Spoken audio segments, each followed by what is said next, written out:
Hi everybody, it's Alex, and today we're going to be doing a little discussion about fine art. Today is going to be one of those hoity-toity days. I recently watched a video by Brian Moriarty, a lecture that he gave, I believe at like a GDC some years ago, that was a defense of Roger Ebert's comment that video games would never be considered art, right? And the lecture went into the nuances of this, of games versus art throughout the years, and whether or not you could consider something fine art versus kitsch or commercial art, right? And I thought I would weigh in and try to determine at this point, some years hence, what of these things we would possibly consider to be fine art that have sprung out of like the commercial art spaces, right?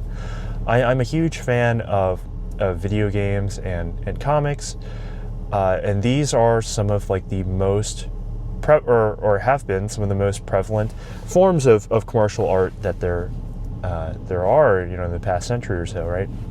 Comic books are sprung out of basically just cheap disposable trash that you would give to little children, and over time they have sort of established themselves as a more and more credible, at least storytelling medium, and I would hope art form at this point.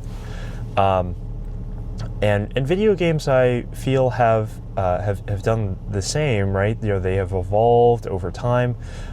There are games I could point to that have moved me deeply in some way, or have made me feel connected to something greater, which I think is, which we'll say is the prerequisite for fine sublime art, that it is speaking to you about something true, giving you something more than what you put in, maybe making you a better person for having experienced it, and I think that we've seen that, that we've at least seen attempts of that in games, and so I wanted to go through and try to pick out the pieces here, but also give sort of a defense of kitsch and and show my appreciation for all of the pop art slash more pulpy type of things, because I think there's a real interesting lineage to that, real interesting history, and obviously I think that that part of things has been so culturally dominant, that you cannot just ignore it, right? There's no value in these things, but it's different, right? So if we were to look, I think right off the bat, the single video game that I would really consider to be fine art is most likely The Witness. Of any game that I've ever played, The Witness is one where you really feel like when you hit the this very important certain moment in the game and come under this feeling of realization, it's something that just changes the way that you look at the world in the game, but lasts with you outside as well. I recall after I played the game of like seeing these things out in the real world, of having my like actual like consciousness expanding moment coming from playing a video game, which is it's so rare to get something like that in general, and it's just incredibly impressive. And I feel like that, like if we were to find the game that is considered to be like the magnum opus of the whole art form, or of the whole form of media, like I think that's it. I think that is the one that is able to transcend the most, and we're not saying that there aren't others, but I think a lot of games are not endeavoring to be this type of fine high art. They don't have that as an aspiration, and that's that's not something wrong. A lot of games are focused on the game part of it, on being fun, of offering something to the player, and we would call that, I guess, like a Nintendo school of games. If we look at Reggie's famous saying, the game is fun, and it's a challenge. It's something to overcome. That is treating video games purely as game, right? And that goes back to the lineage of all games of ages past. But with video games offering this sort of challenge and feeling of overcoming for just like an individual person. So as opposed to requiring multiple players. And so that's sort of like an addition there, right? And then there's also the aspect of all games are commercial art, in the sense that they're being sold in the game industry, and that they are so technologically difficult to produce and to do like just at like a mediocre level, just at like a passable level, that they took thousands of years, right, before they were even like a thing that was created in its infancy, versus however long theater and books and like paintings and music have taken of the video game medium is so new and inexpensive and difficult to do, that it's set apart in that way, and so it must have in order to sustain itself, be dependent on a lot of these commercial interests, on on developing this multi-billion-dollar industry underneath it, and it proved radically successful at doing so and capturing people's interest that way. Then there are people who see games as more of a pastime, something to just pass the time away, to be part of the current moment, right? That I'm just playing the new game so I can go see the story, go see the things, and that's fine. I'm done with it. I'm gonna go about my life doing other stuff, right? But that's what I'm there for.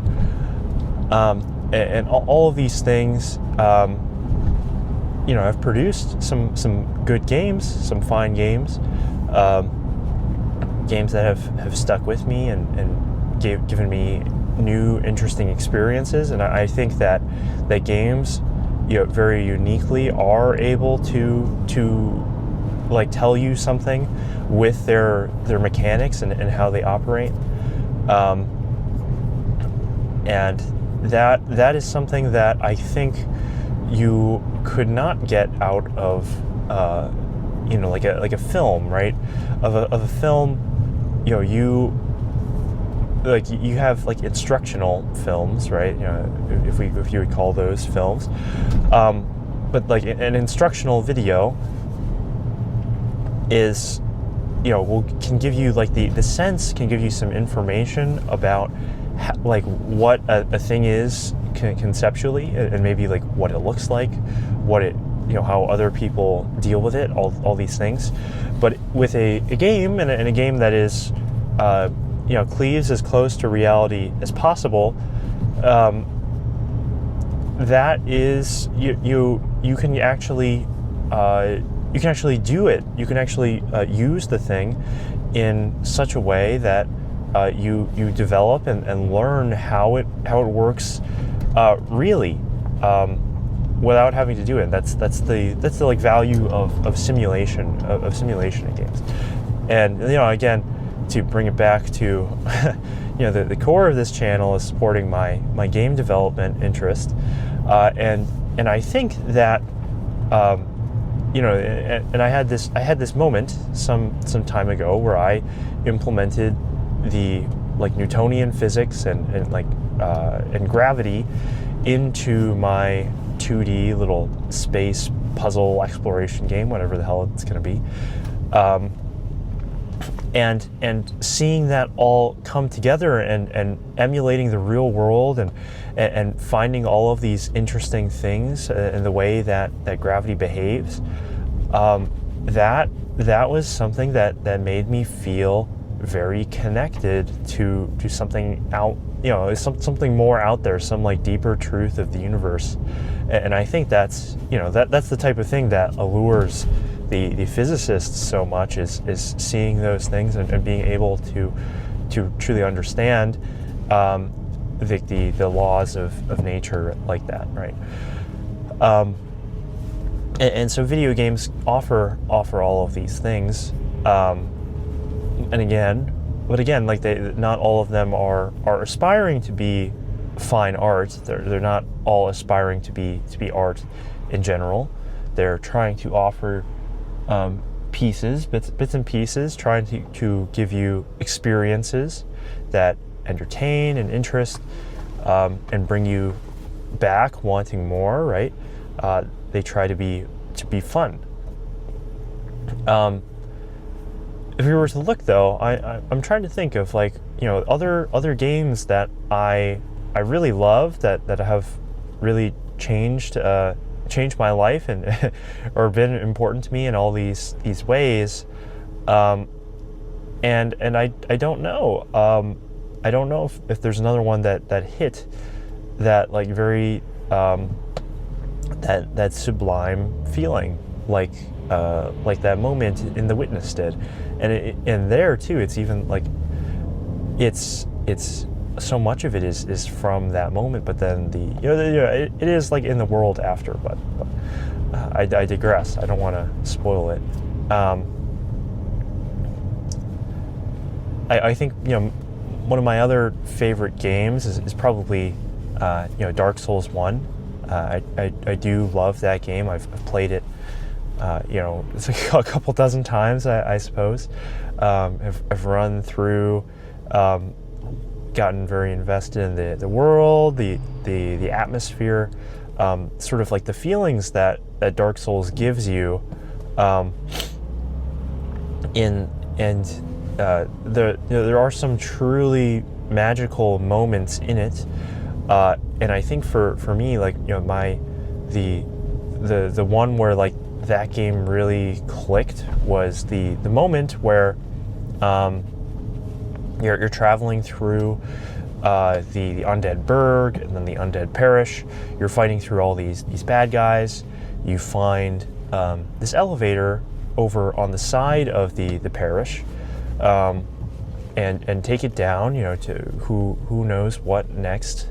New area, new thing to discover, and you find that it's looped back around and created this shortcut to Firelink Shrine, and you get this feeling, oh my god, like this isn't just like a level, this isn't just like a game, like it feels more like a real world that you can discover and learn, and that type of thing really just made that game feel so much more alive and interesting, than especially a lot of the sequels where that kind of world design was more abandoned. But is that like the same type of thing that that we're trying to describe, that we were able to get from like The Witness, something that lasts with you, that goes out to the world? I don't know, because it is something mostly about that world of Dark Souls, right? of you understand something about Lordran and about the way that the game operates in there, and I think that game does a lot of really good, interesting things. excuse me, that sell you on that world and on that experience more than a lot of games do, and that's why it's stuck around, and that's why I think it became so successful and such like a cornerstone, and now like our current like game world of like there are just now a million games inspired by Dark Souls, right?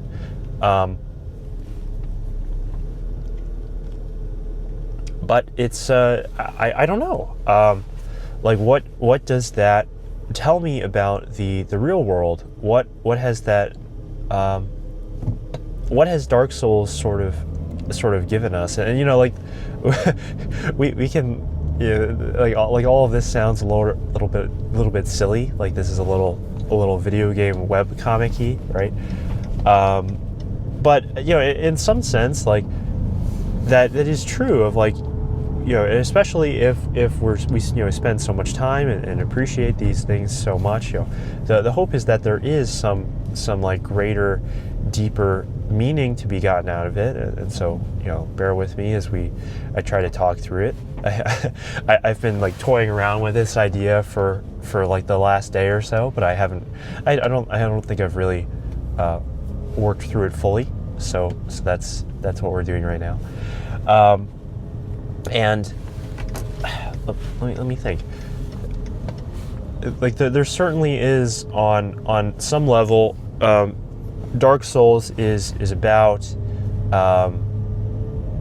it's about persistence, right? It's about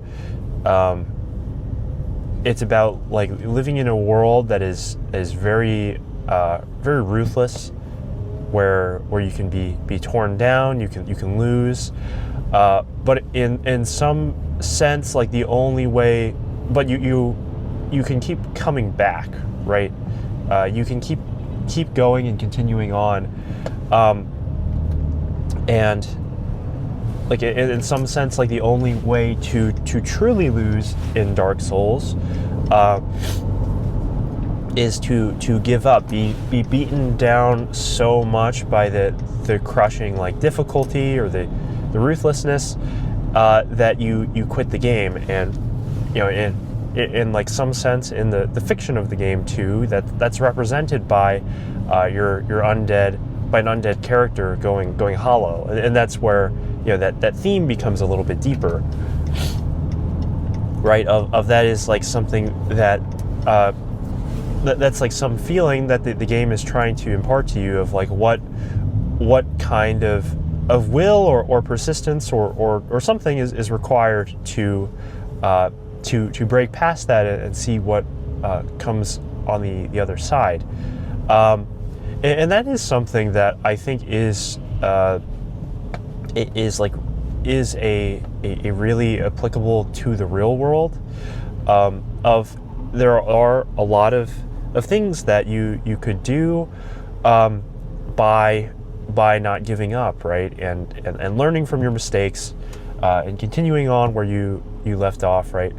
But I think unfortunately, you do have that difference of like in the real world there are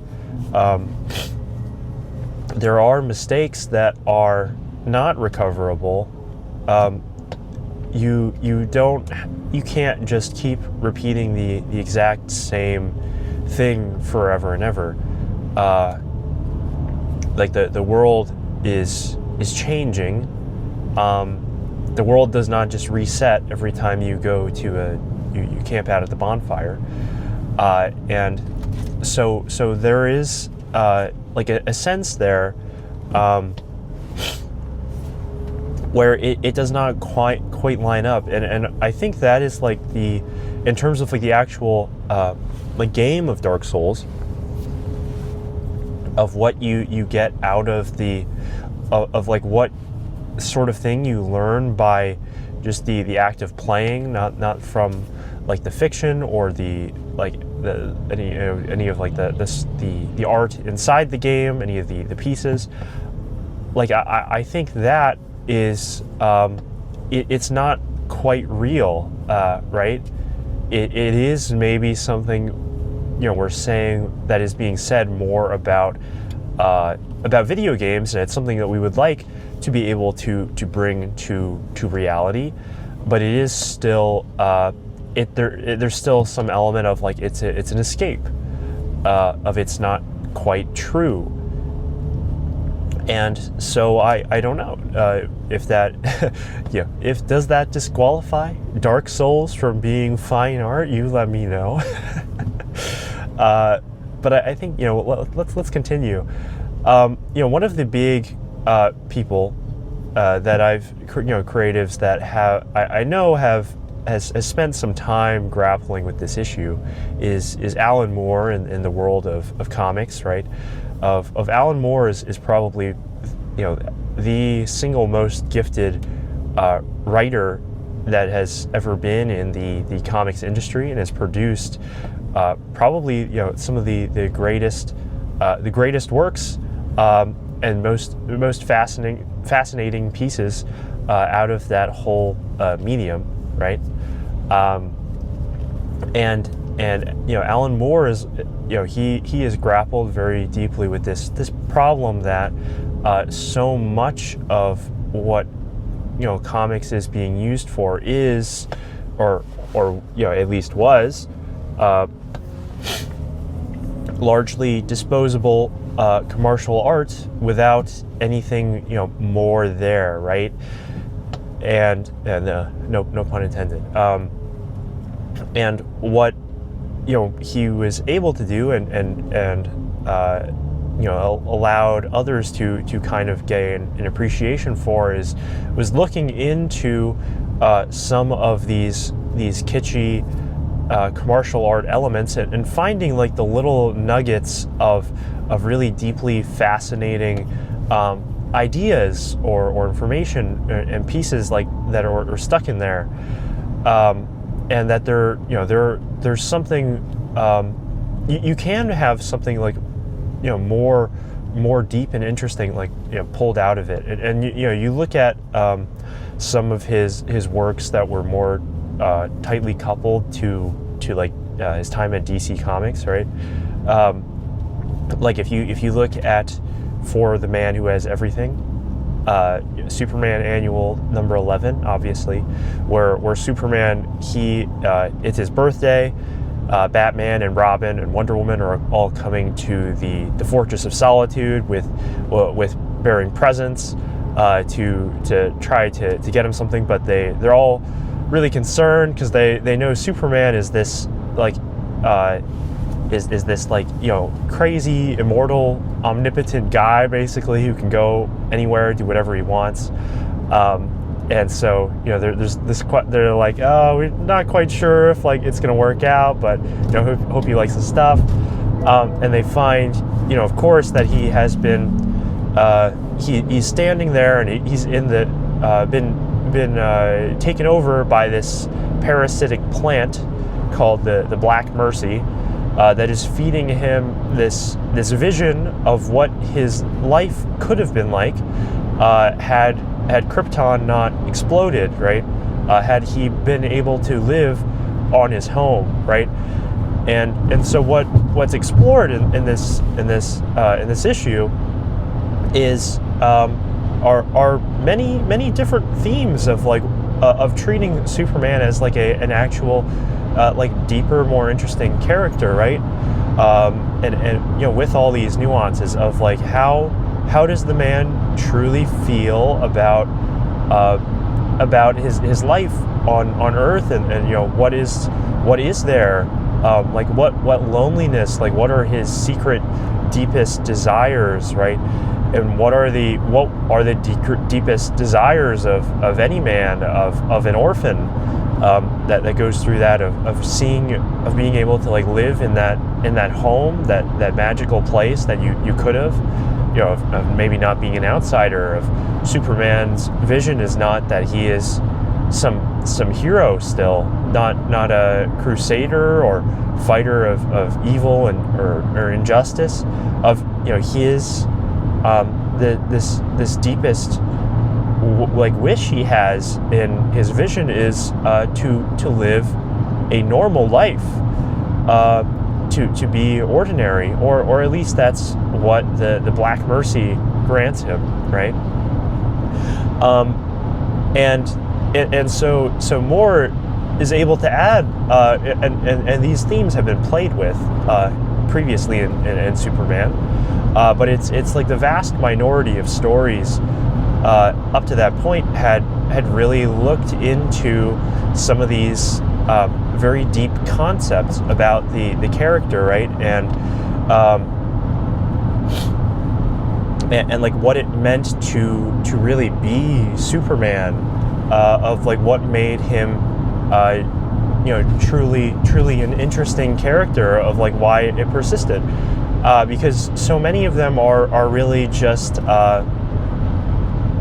so many Superman and superhero stories really are just like they're plots of they are sort of like some sort of like crime, like little thing has happened, right? And there is you get like a pulp little story that's uncovering the mystery, and the good guy beats up the bad guy and sends him to jail, and there you're done. And you can have like the art all in between that can be gorgeous to look at. You can have great moments with like with these characters and building them up over time. You can have all these soap opera elements that let you tell like a different type of story than you would be able to in like like a novel of a story that goes on forever, as David Lynch wanted to do with like Twin Peaks, right? But like there's it's usually only in these like brief moments that you can get something that lasts longer, right? that sticks with you more, and it's no surprise that one Superman story that dared to venture into like this deeper dive of the character and trying out all these things and looking at his relationship with these other superheroes and all these things, of that is one of the seminal works in the Superman canon, right? Of that is a story that's been re-referenced time and again, and so like that's like I think that's the challenge here of maybe it's not something is just kitsch or something is just fine art, of like there are pieces of the thing that are that can have that like that interesting spark of the sublime, or something like approximating it. Yeah, I don't know if I would say for the man who has everything has that, but it certainly has something more than just like a random Superman tale. And again, saying this as one of the biggest Superman fans you'll ever meet.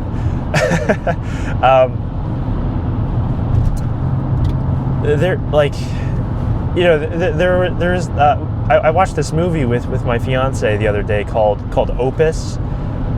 It's like a relatively new movie, where like John Malkovich is this he's this like very famous musician who's releasing a new album, but he's also like a cult leader, and the cult is called the Levelists, and they have this sort of belief that's encapsulated by they like diving for oysters and like cutting them open in search of pearls, and that in some way is linked to this idea of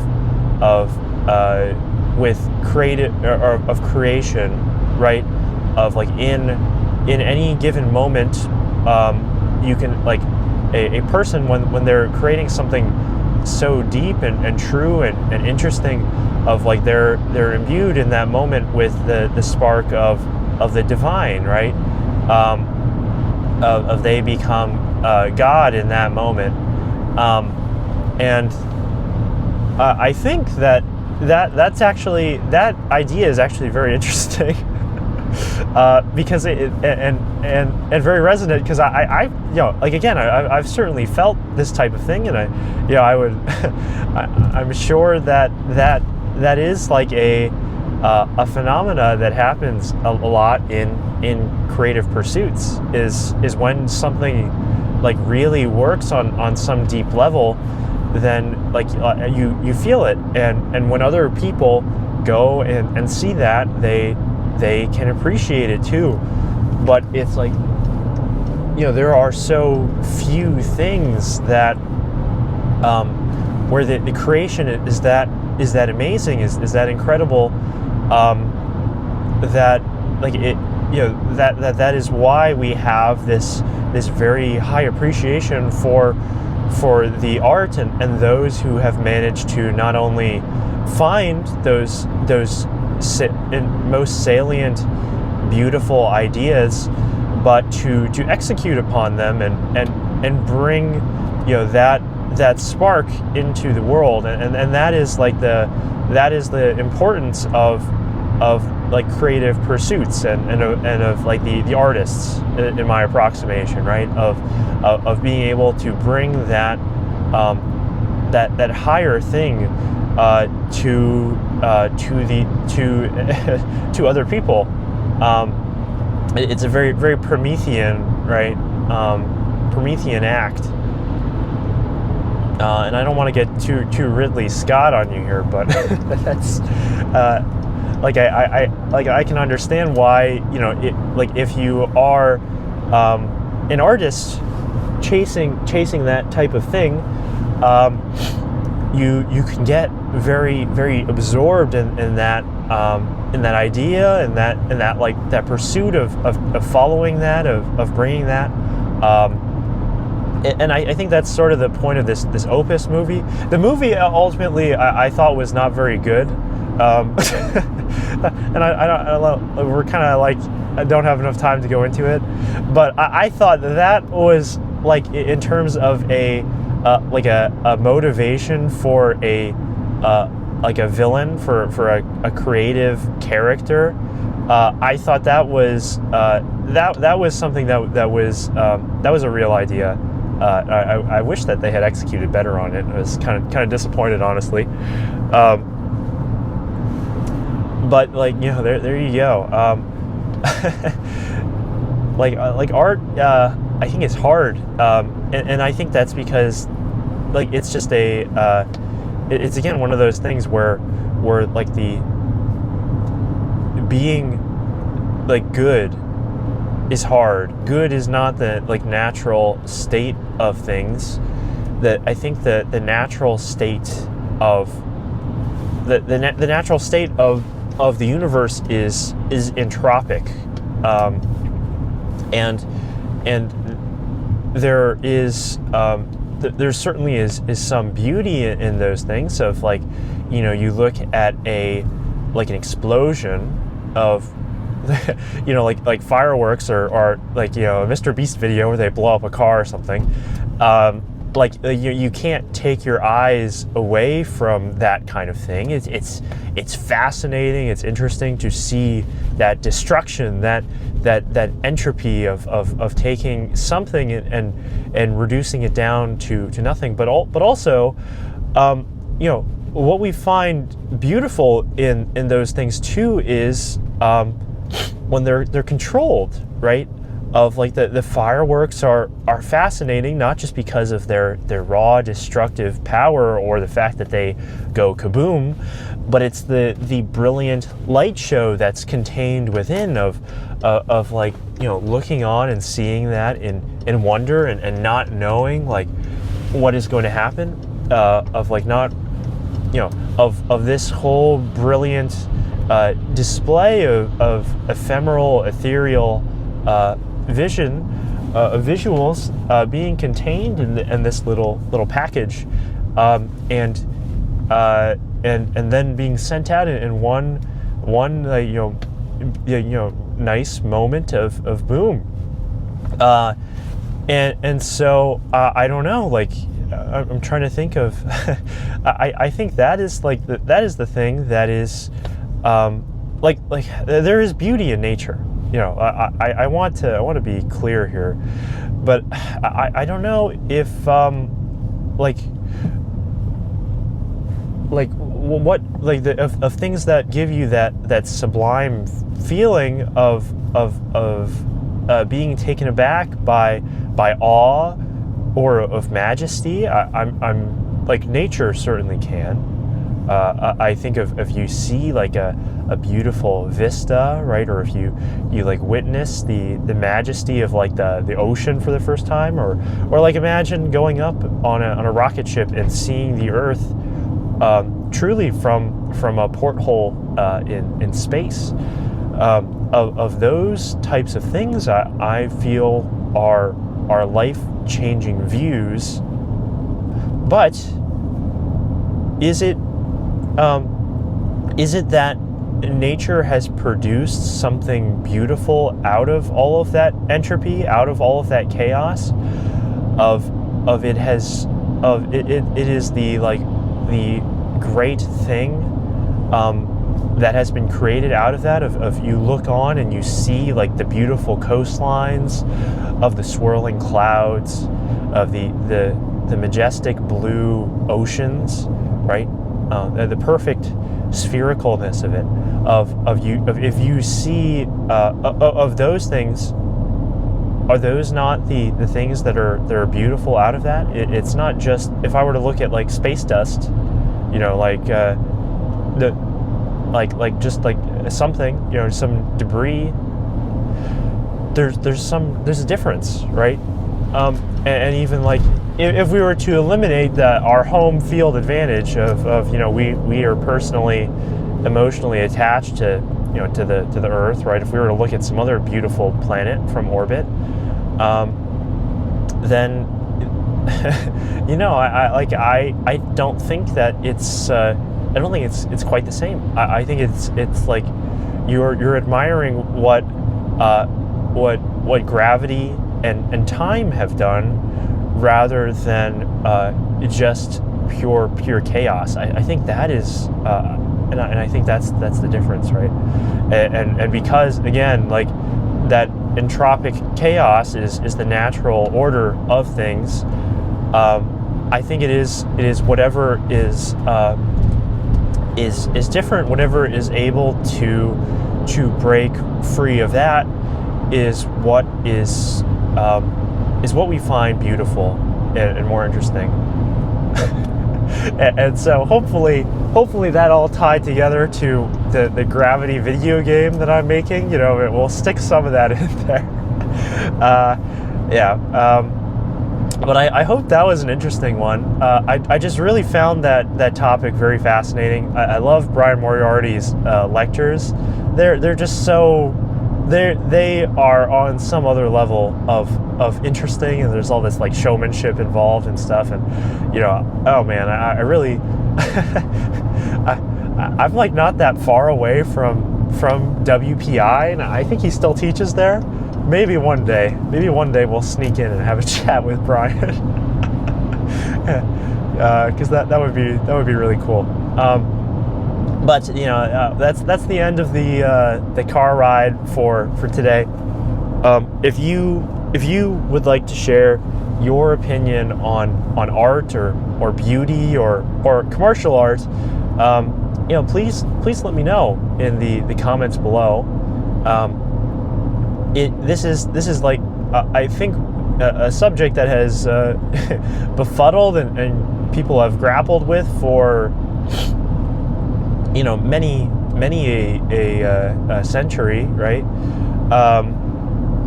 And like I think it's a very fascinating time to be part of, because of all of these like there just is so much commercial art, at least, being produced, that there are a lot of these like little glimpses into something greater. But And so that's a really interesting place to be. And I don't know if it would be possible, again, just by by probability for us to like see any more than that, or that's a little pessimistic, but yeah, let's scrap that idea. But like it's a very interesting time. It's a very interesting time, and there's so much to see and experience. So remember, if you if you enjoyed this discussion, quote unquote, remember to like and subscribe, and come back next time for whenever we talk about something else, something different. But I'm sure it will be just as fascinating. Farewell.